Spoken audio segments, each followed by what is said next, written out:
সবচেয়ে বরকতময় বিয়ে ওই বিয়ে যেই বিয়েতে খরচ কম। শুনতেছেন? হ্যাঁ, আমলের নিয়তে শুনেন।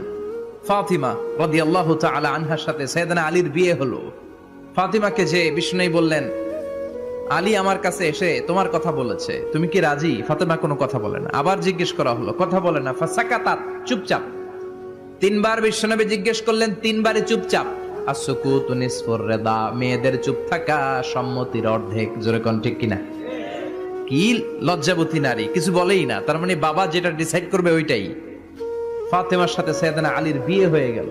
সামান্য কিছু কাপড় পেয়েছেন, সামান্য কিছু দিরহাম পেয়েছেন, সামান্য কিছু মহরানার বিনিময়ে বিশ্বনবীর কন্যা সাইয়্যিদাতু নিসাই আহলিল জান্নাহ, সব নারীদের সর্দারিনী, যে ফাতেমা জান্নাতের দরজার ভেতরে ধাক্কা না দিলে কোনো নারী জান্নাতে প্রবেশ করতে পারবে না।